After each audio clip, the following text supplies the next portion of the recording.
Hey guys, Cameron here with my beautiful girlfriend Haley, and today we're going to talk about my journey through cancer. So, July 16th, 2018, I was diagnosed with leukemia, and here it is a full year later, and we are going to be discussing kind of how I beat cancer and what I did to get over this serious trial in my life. So to back up a year ago, right when I was diagnosed, the first thing we did was get on chemo. I didn't really have a choice from the get-go. It was pretty immediate. It was pretty emergency situation. And so within, I think it was a day or two, I jumped on the chemo treatment, which was ended up lasting 8 months. And as time went along, I realized there's a lot of things I could do on my own at home. So there was nutritional things I did, and other kind of therapies I did as well. One of them being coffee enemas. Not really going to talk about that much. You guys can just go ahead and Google it. And then also, I feel like a big part of getting through all this was mental toughness and just my mental attitude through it all. I recall, like, right when I was diagnosed, I wasn't really scared. So I knew there was something serious, but like I was in total shock, and so I didn't really have the scared feeling, I guess. I was like, okay, we're just gonna fight this, we're gonna knock it out, and it's all gonna be good. I didn't really know like the serious implications of it, like from the get-go, and I was like just really naive. I was like, oh, this is no big deal, we can get through it. And so I feel like that was a huge part of it. And one thing that was big for me is just keeping all the negativity away, and anything that was negative that came into my hospital room or came into like my surroundings, my environment, I just completely pushed it away. So I had some situations where some of the stuff in my life was negative. It was really tough to like push that away and say, hey, this is, life or death for me, and I need to um, only have positivity in my life. And so that was really, really essential in just knocking cancer on its butt. Now, some of the stuff I did at home to help the treatment was mostly nutrition based. So eating mostly raw fruits and vegetables, all organic, obviously trying to stay away from processed food, so mostly like a vegan diet. So I did that for about 6 or 7 months and just slowly started weaning toward a more normal diet, I guess you could say. So I feel like that was really, really essential in just feeling my best, and also just like overloading the body with nutrition so it has no choice but to heal. And also another thing I was doing too was juicing. So I would take probably like 20, 30 pounds of vegetable or carrots, um, Yeah, lots of apples, carrots. yeah, pineapple, celery, all these different types of fruits and vegetables, and juice them. And I mean, the stuff didn't taste very good, but you just have so much nutrition in your body, so much vitamins and minerals that your body pretty much doesn't have a choice but to heal. So all in all, I would say the most important thing for me was just having positivity around me and having a good support system. She was there from day one. I think the first time around I was in the hospital for 3 weeks straight, and she was there day in, throughout, all throughout the day, stayed the nights there. It was crazy. And from then on out, just having my whole family around me, it just being so positive and having that positivity gave me no choice but to be positive. And honestly, like, we had a lot of fun in the hospital those first couple weeks, and throughout the whole process too. We would freaking have ice cream and brownies, and just to make it fun, have people come in and play games and stuff. And it honestly didn't even feel like I was sick. Like, I mean, I didn't feel very good, but it more felt like a little vacation. We would always call it a The hotel. yeah, hotel And the instead of the nurses were our hospital. friends. Yeah, all the They loved our room. yeah, all the nurses were super cool too. And so, yeah, we just had a really positive environment, and that was really essential. Definitely the number one healer was happiness and positivity. So most people, when they hear the word of you have cancer, it's definitely a negative thing. But for us, as crazy as it sounds, it's been overly positive, and that all comes from just your mental attitude too. But for me, the things that have come out of it that have been positive is being closer to my friends and family, being closer to Haley. Our relationship was only, what, not even a month old when I got sick, and she was thrown into the deep end with it, and she had, really, she had a lot on her plate right from the get-go, and so that definitely created like an insane bond when you have to go through something like that. And yeah, just having to stay all those nights in the hospital was Dating crazy. for a month to married for 5 years. Yep, that's how it went. That's pretty much how it felt. It was pretty wild. And then a lot of things, it gave me a chance to like think about life and think about what I really wanted. And it gave me a lot of clarity, and also just like understanding, and also a lot of knowledge of health and how the body works. And you have to understand a lot of things when you're going through cancer, like what the body's doing. I did so much research, like when you're sick you have one thing on your mind, and that is getting better. And so I was constantly on my phone, on the laptop, doing research and figuring out exactly why I got sick, what I can do to get better. Just a blessing to go through all that and learn from it. I'm not gonna say it was easy. There's a lot of tough times. It's crazy to say, but it was all worth it. Like, it's one of the better things that's happened to me, just because I chose to take the positives out of it and apply it to my life. And then also too, for what I do for a living too, like being here on YouTube, that was crazy to see how many people came together, supported, helped out, and it created even more of a community. Dirt bikes bring people together, but something like cancer brings people together even closer, because I know someone that's been through cancer. My mom has been through it. Someone that's been through cancer. Everyone seems to know someone that's been through it, and so you can all relate to that. For you guys to see me go through it firsthand here on YouTube, it brought everyone together, like I said, and it made me realize how amazing this world is and how supportive people are. And it's inspired me to give back. I'm definitely inspired to give back more and try to help others out more, just seeing what it's done in my own life. Now, the story that everyone always asks me is, how did I know that I was sick? How did I know that I had cancer? And I had a really good feeling, even before I was diagnosed, that I was pretty ill. So I would say the 5 or 6 months leading up to being diagnosed, I was starting to feel a lot of symptoms. Mostly, even on our first date, my throat was like tightening up. It was hard to eat, hard to drink, and just low energy. I remember helping my brother Austin out in his shop, and he went to town to grab some supplies, and he came back, and I was crashed out in the back of my car, just so tired and like just sleeping in the middle of the day. Yeah, really fatigued. And the other symptoms were like, I want to say 2 weeks before I was diagnosed, I had a huge like bulge in my chest, like mid torso here, and I thought it was killing my stomach, and I was like, I must have like really bad gas. So I told her, or she told me, go ride the dirt bike. And so I went and rode on the dirt bike, and it made it worse. I just rode the 110 around the yard. She's like, maybe that'll loosen it up.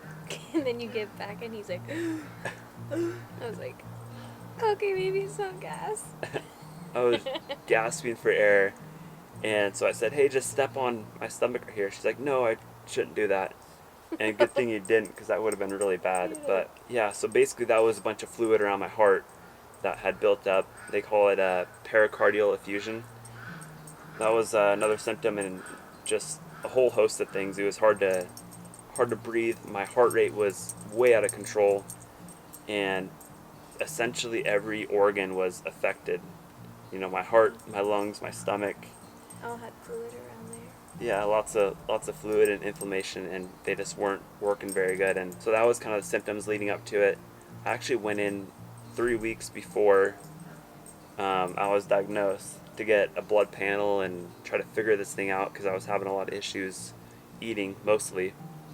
I had dropped, like 20 pounds, 15, 20 pounds, just because I simply couldn't eat anything. And so I got a blood panel done, came back, they said, oh, there's nothing going on with you. I don't know, maybe there's something stuck in your throat or whatever.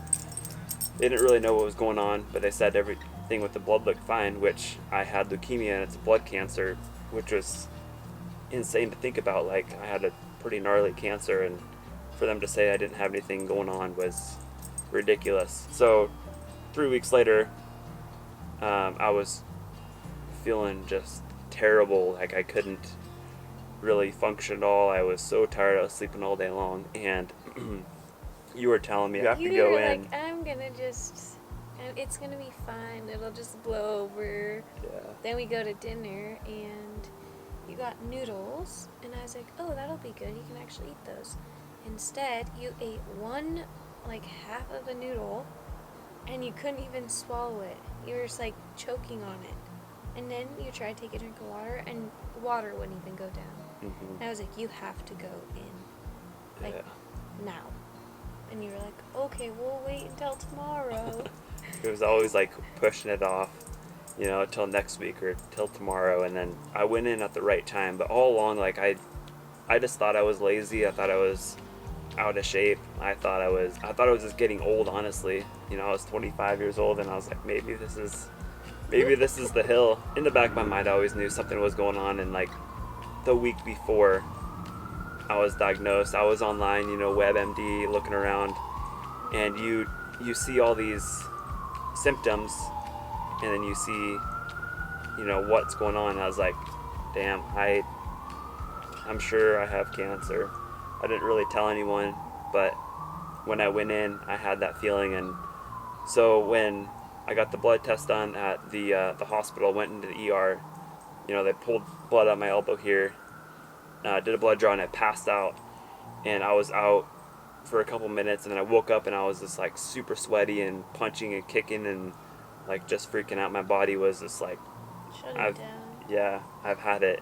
Mm-hmm. And so they sent me into a scan. I can't remember what it was, CAT scan or CT or whatever, and just of the chest, and they saw a tumor.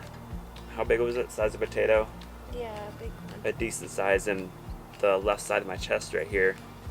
And then I saw all the fluid around my heart, fluid in my lungs, stomach was all messed up. And so I remember them coming back and saying, you got a lot of issues going on. There was a printout piece of paper, and it had all this stuff on it. And I never saw the piece of paper, but I just looked at the faces of my parents and Haley, and I was like, yep, there's something going on. And so they loaded me up in an ambulance, transferred me to a different hospital to get everything started. And like, I was completely at ease. I remember being in the back of the ambulance. It's like, you know, we're just gonna get fixed up, no big deal. Like, I thought it was gonna be, you know, a week-long deal. We're just gonna get all the fluid out of my chest, I'll go home and I'll just recover, get back after it. Like, that's what I thought it was initially. And then as you get more information, you're like, okay, we're spending 3 weeks here, and then you're gonna have to be here for 8 months of treatment, you know, on and off, and then it's gonna be a couple-year process. And so where we're at right now, a year later, I've been through all the really tough treatment, like the really intense chemo that is supposed to eradicate all the cancer cells. And within, what was it, a week or two, that chemo just dissolved the tumor in my chest. It was gone. They didn't have to do surgery or anything. You just basically piss it all out within, you know, a week or two. That tumor was gone, and I felt back to normal. I was like, let me go home. Like, I'm good to go. You felt back to normal after they drained the fluid out of your chest. Yeah. Which was like the morning after you were admitted to Sacred Heart. Mm-hmm. And then once they drained the 4 liters of fluid out of there, you were like, well, what am I doing here? Yeah. You were like, do I seriously have to stay? And they were like, yeah. Yeah, I kind of forgot about that. Mm-hmm. Honestly, like, He had a drain that was directly to his heart, and then he had a little bag with a little suction thing, and I'd have to wake up in the middle of the night and squeeze it out. And it looked basically like a big bag of like thick blood. yeah, that was crazy. So yeah, within a day, I felt fine. Yeah. Even though, you know, I had pretty gnarly cancer. Just that fluid buildup was causing all the issues. It was putting really intense pressure on my heart. That was causing my heartbeat to go out of control, and then also it was closing off my esophagus. That's why I couldn't eat anything or like barely drink. My esophagus, by the time I was in the hospital, was nearly closed off. Like I was gasping for air. I was like, everything is shutting down because of all that fluid. Yeah, so went through all the treatment, and where we're at now is I have maintenance chemo for 2 years, and after that it's pretty much good to go. But that maintenance chemo is pretty low key. It's all just really low dose, once a month, and yeah, don't really get too sick from it. I ended up getting a port here in my chest. I don't know if you can see or not right here, but that's all for, it just goes directly to my heart. That's all for just quick, like, Access. yeah, quick access, direct injection, I like to call it. So when I got sick, I was really curious of why I got sick. Obviously you want an answer, and over the last year I've done a lot of just reading and research and talking to doctors and kind of looking at my life as a whole, and why does a healthy 25-year-old get leukemia? And at first I was basically just told, oh, this is freak deal, like, it just happens to some people. It's like luck of the draw, you got a bad card or whatever. I always thought there's something more to it, and so obviously I looked at what my habits are. Do I do drugs or smoking? I don't do any of that. Do I eat unhealthy? Do I just sit on the couch and live a sedentary lifestyle? No, I'm pretty fit dude. Like I eat good and everything. And so none of that really added up, and I was, looking further into it, and to me it makes sense now, but a general idea of why I ended up in the position I was in is, essentially I'm working in a shop environment most of the time, working on motorcycles, being around chemicals and paints, solvents, that kind of thing. And I've been doing this since I was basically 10 or 11 years old, and I'm 26 now, so more than half my life. When you're a kid, sometimes you don't think about safety precautions and wearing gloves and respirator or eye protection. There's so many different ways that chemicals can get into your bloodstream. And so basically what leukemia is it's in the blood, it's in the bone marrow. It's your bone marrow being damaged, and it's not able to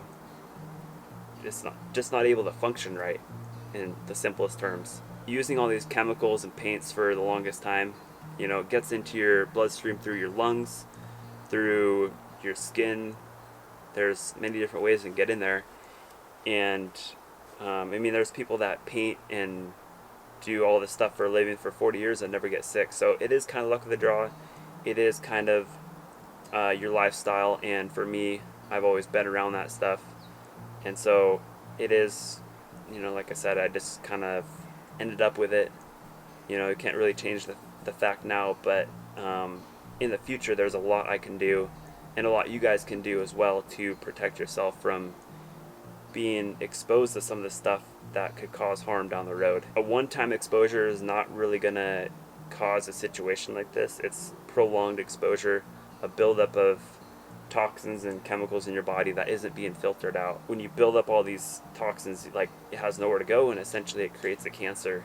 It's similar in the way that, like, you're eating garbage food all the time. All those toxins from processed food is being built up in your body, and it has nowhere to go, so it essentially creates a disease or illness. Definitely, I've been, over the last 5-6 years, I've been really good about safety equipment in the shop. Obviously when you're painting, you're wearing a respirator, gloves, eye protection. Around solvents, same idea. One chemical in particular that's been known to lead to leukemia, it's called benzene, and benzene is found in a lot of paints, solvents, cleaners. And basically what benzene does is it gets into your bloodstream, goes into your bone marrow, and damages it. So you want to look out for products that have benzene in it. If you absolutely have to use that product, there's no other option, definitely garb up, wear a respirator, I would recommend wearing like a full face respirator with, you know, eye protection built in. Make sure the respirator canisters are approved for like organic vapor and just the chemicals that you're being exposed to. You know, you can look at the data sheet on it and see that. So definitely do your research. If you're, you know, being exposed to a benzene type paint, I would go as far as wearing a full like jumpsuit or full suit to cover up all your exposed skin. I mean, learn from me, like I've been through the worst of it, and if you're being exposed to this stuff long term, you definitely want to use as much protection as possible. So that's pretty much what I've been up to for the past year or so. I'm kind of closing the chapter on all this stuff. Once you make it past a year or two, you know, you're pretty much good to go. And so, you know, we're at the 1 year mark right now. I'm actually feeling really good. I still have a couple little issues to work through, but essentially I'm back to work, back to doing what I love. And yeah, it's time to move on and really hit it hard, you know, with my career and doing what I love and just get back to normal life. So one thing I was going to touch on a little bit more is having knowledge of kind of what caused me to get sick. Am I going to change, you know, what I do for a career or what I do as a hobby or whatever? I've thought a lot about that, and it's really tough to go away from something you've been around your whole life. You know, go away from your passion. Like, I absolutely love what I do, but I never want to risk getting sick again. And so there's a lot of measures I'm taking to really kind of limit the risks of getting sick again. And now that I know like what I can do to protect myself, there's certain things I'm comfortable with, there's certain things I'm not. One of the reasons why I never did carbon fiber work is because of the health risks associated with it. There's a lot of things that, basically anything that I come in contact with, I got to do my research on and really figure out if it's worth the risk or not. So there's some things I'm going to move away from. There's some things that I'm still comfortable doing. I'm definitely going to be very, very cautious about what I'm doing from here on out. So yeah, I don't really expect to see much different content on the channel. Still going to be building bikes, still going to be riding, but I'm probably not going to be huffing paint in the back corner or anything like that. So yeah, that's about it. But anyways, figured I'd fill you guys in on all this. Hopefully it's some help to you guys.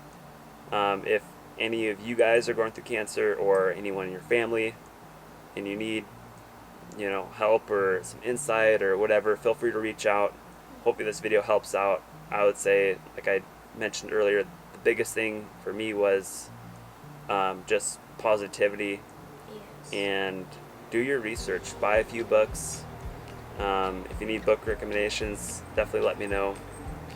But yeah, just keep your circle tight, stay positive, and figure out what you can do at home to help aid the process of it.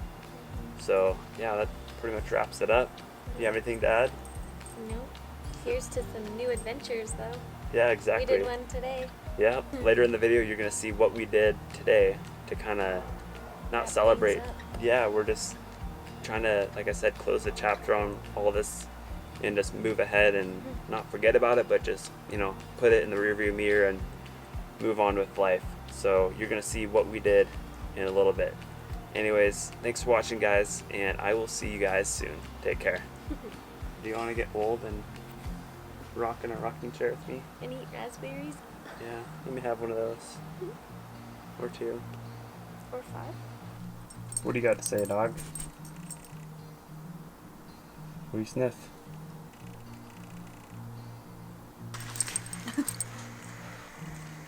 Do this every I know. time.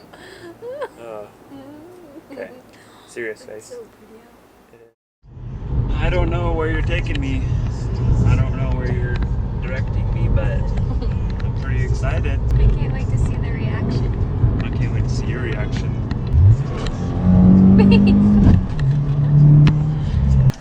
What is this?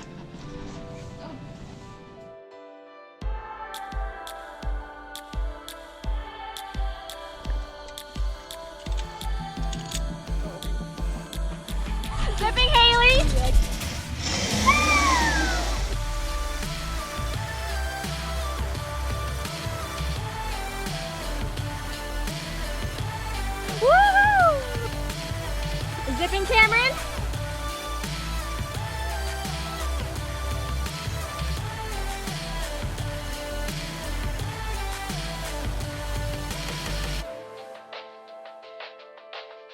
What'd you think? It was so much fun. I don't know, that was a freaking blast.